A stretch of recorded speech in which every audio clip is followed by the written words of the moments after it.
last night, late or early this morning, depending on your reckoning of time, Senate Republicans, in an act of feckless impotence, passed the One Big Beautiful Bill to the floor of the Senate for debate. And they did so without the provisions that you and I have worked so hard to get into that bill. So the Short Act and the Hearing Protection Act are now out of the Senate version of the bill. And the bill now heads to the Senate for general debate and yet another vote. This video was brought to you by Medical Gear Outfitters. They are my go-to stop for all things medical. It doesn't matter whether you need something that just holds a bunch of Band-Aids and maybe some aspirin or something like that, or if you need an actual trauma kit. If you don't have a trauma kit in your house or in your vehicle, then I highly suggest that you go check our people out at Medical Gear Outfitters, and they offer all of you a discount. You can find all of that information over at the affiliates page and all the relevant places, and use that to great effect. I'm making this video today for really two reasons. First is to inform you of what was done against you while you were sleeping. And the second reason I am making this today is I have a message to send to the folks in the Senate and Republicans in general that we'll get to later. I put up a poll last night before I knew that this was going to head that way, that they were going to do this last night, that they're stuck to this self-imposed rapid movement of this bill. Instead of getting it right, they're going to ram it through. And this is what you guys said about it. And I think that your guys' message is loud and clear. These folks pull this one while they think that you are not paying attention. They could have overruled the Senate parliamentarian, an unelected official that was installed by Harry Reid 12 years ago, that clearly, without any regard for logic, has removed these provisions that are tax provisions from the bill. Again, that we worked so hard to get in there. She even went as far as to say that some of the provisions were okay, probably because she didn't understand what the provisions meant, saying that the AOW situation was all right, but the short barrel rifles and the silencer reforms were not okay. And that is not a uniform application of logic, and it just simply makes no sense. It is clear that she was acting partisanly to interrupt our efforts. And again, John Thune could have overruled her and put the provisions in anyway. J.D. Vance, as president of the Senate in the vice president role, could have done something. They chose not to do that. In fact, J.D. Vance was seen late last night heading to the Senate in case he had to cast the tie-breaking vote to bring the bill. And I guess what I have here today for you is a message for all Republicans in government. If you do not fix this, then it will be an absolute bloodbath in the midterms, because we will not show up.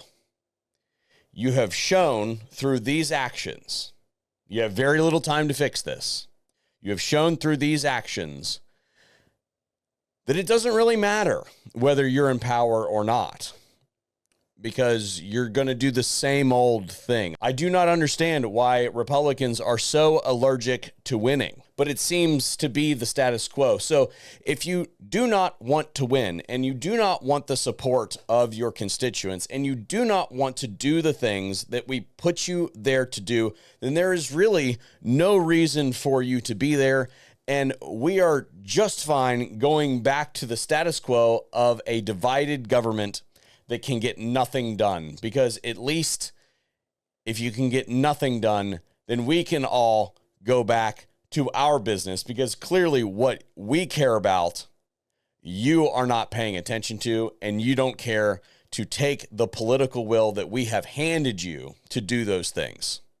So I suppose if you continue down this course and pass that bill out of the Senate and send it back to the House, and they pass that bill and it goes on to the Senate, or goes on to the president as is and becomes law, then your time is ticking to fix what you broke in this one, or straight up, again, we will not show up for you when the midterm elections come. And there is no more of this, oh, we'll do it after the midterms, or we'll get it right later, or we are so done with you. Because that's exactly what you said last time around. And where are we today? We're still talking about this nearly a decade later. So no, sirs and madams, we are done. Get it right or get the fuck out. What I will also say is this business about dropping the tax to $0, that is a consolation prize. It is not good enough. We don't want a $0 tax. We do not care about the tax. It's about the unconstitutional registration of constitutionally protected arms. It has always been that. It has never been about the tax.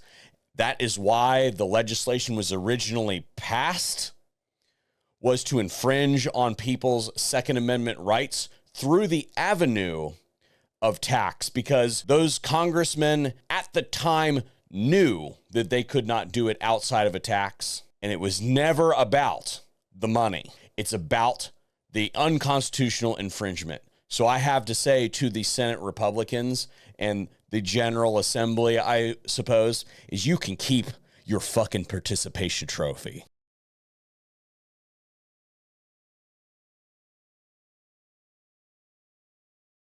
Now, I am just back from GunCon, folks. I'm a little bit under the weather. I have taken some pseudoephedrine to keep my passages clear, but I've got the Cleveland crud. And I've got another video that I want to do this afternoon, but I have some things that I want to try to put together about my friends that were literally kicked out of the venue. And I think there's going to be some ramifications for that one, but hopefully I will see you this afternoon. We can flesh that out a little bit more. Thanks for tuning in to the VSO Gun Channel. And as we have updates on the One Big Beautiful Bill, I will bring them to you. All right, hey guys, it's been a day and a half. I'm going to tell you about it. I got thrown out of GunCon. Jeez Louise, I am exhausted. And I'm going to walk you through it. I'm going to tell you what happened. I'm going to tell you how I'm going to respond. You're not going to believe this story. I got thrown out of GunCon. I just drove 15 hours over the last couple days, total windshield time. Hey there, friends. Welcome back to another Legally Armed America video. I'm, of course, Paul Glasgow here, the one and only truth pimp, dealing you a vulgar display of logic and reason on a daily basis. And apparently, that vulgar display of logic and reason that I put on full display here on my channel probably ruffled some feathers and had some little feelings. That's right, we're here at GunCon.